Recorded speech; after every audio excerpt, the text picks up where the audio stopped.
starting over, right? Take two. Makes it forward. Two negatives make it positive. There you go. Okay.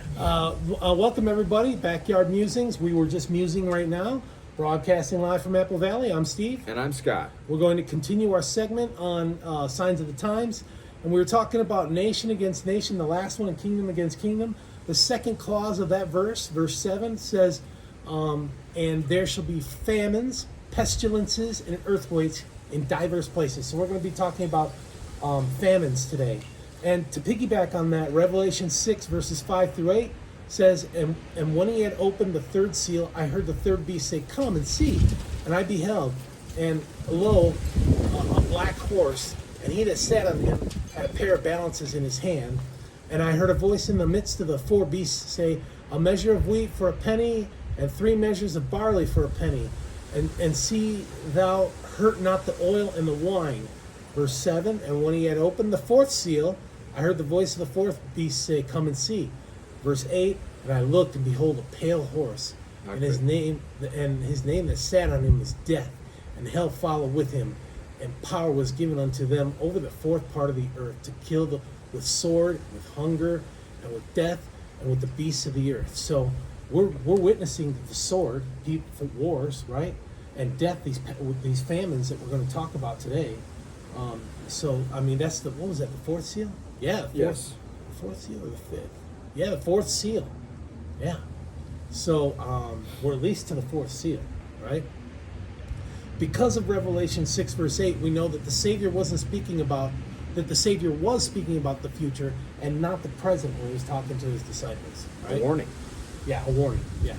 So the worst famine in the 19th century, there was a bunch of famines, but we're just going to go with the worst, was the Great Famine, also known as the Great Hunger.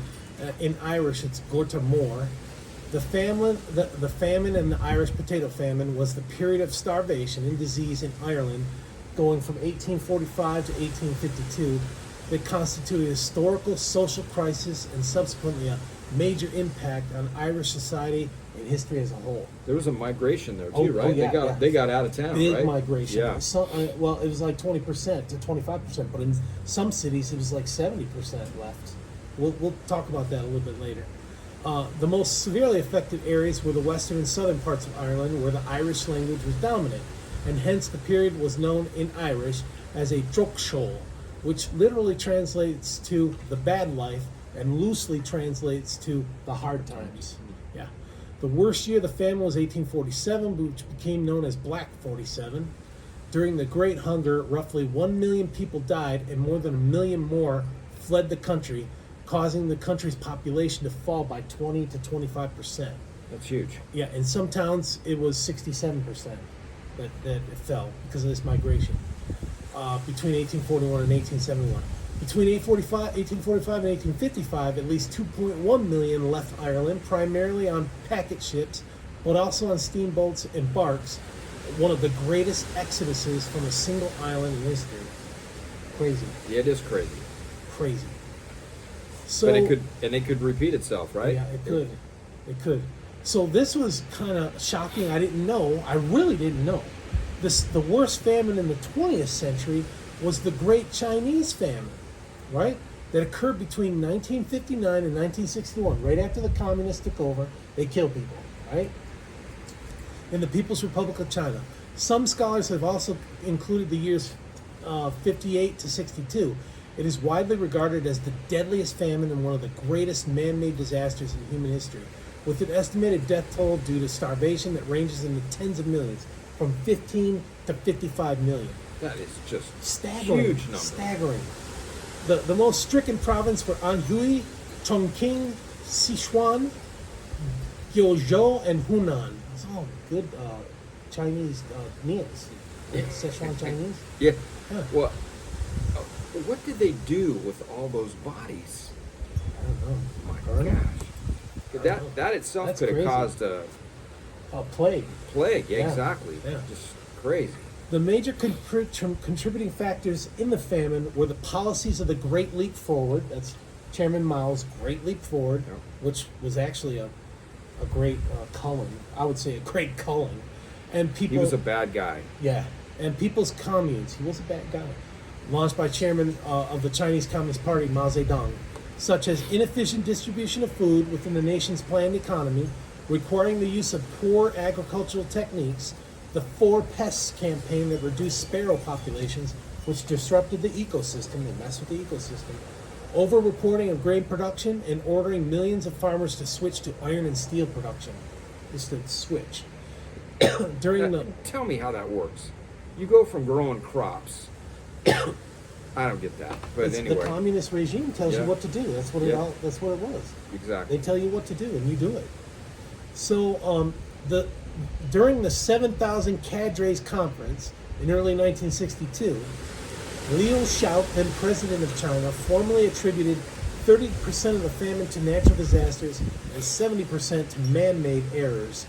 After the launch of reforms and opening up, the Chinese Communist Party officially stated in June 1981 that the famine was mainly due to the mistakes of the Great Leap Forward as well as the anti-rightist campaign.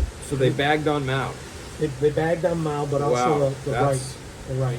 That's a big deal because he was a revered guy over there for a long time, right? Yeah. At least in his own mind. In addition to some natural disasters in the Sino-Soviet split. But we can, that's it's again, and I'm not trying to, there's probably a lot of good people in China, but that government tells you what they want you to hear, and it's, sad. and you better do it. Yeah, Or else you'll get yeah. relocated. Yeah, or you, killed. be missing in action. So in this century, Africa has the largest number of famines. Crazy. And Africa had the largest amount of conflicts, remember?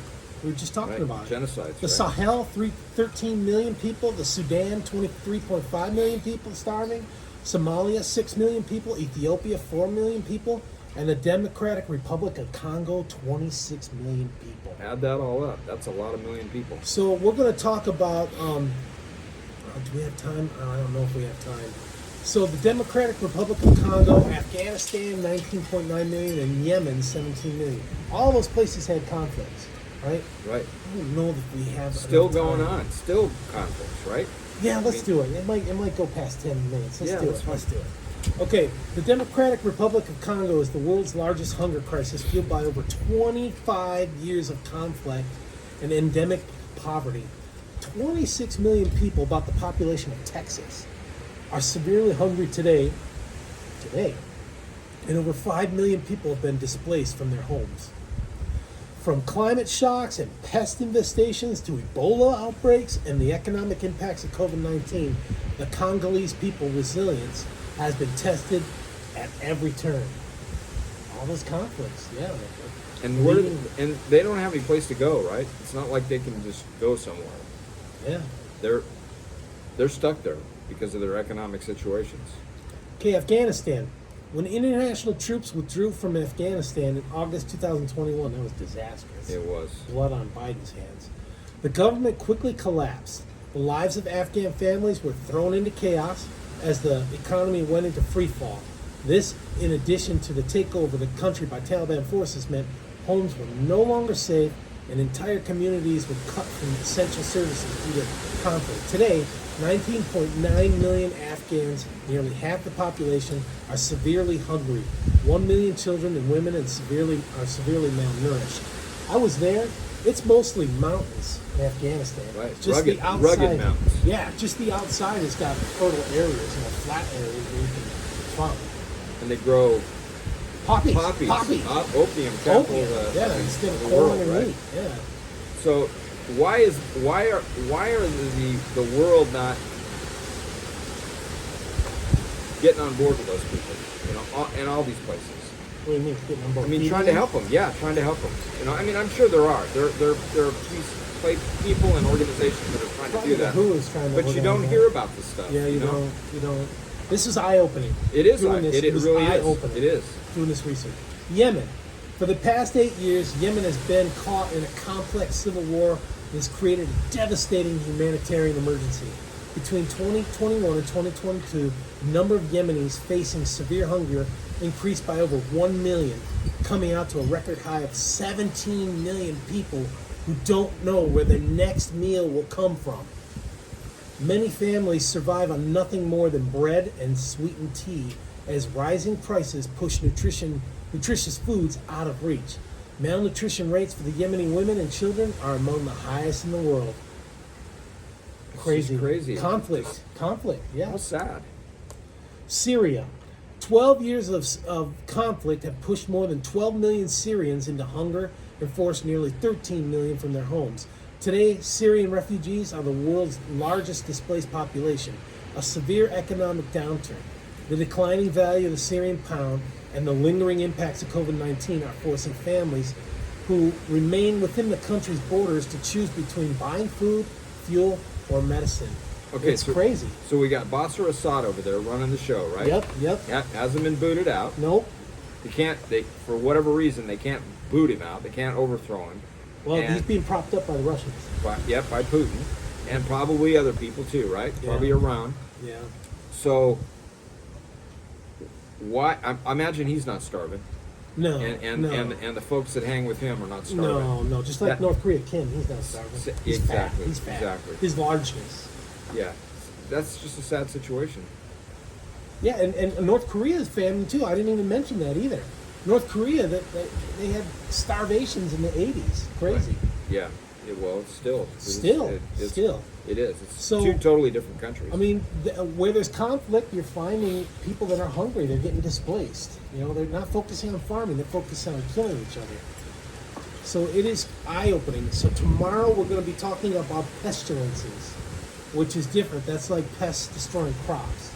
So we'll be talking about the Monday. right. Tuesday. This is the Monday This is segment. Monday's show. Yeah. All right. Okay. Thanks, everyone. We appreciate you joining. Take care and have a good day.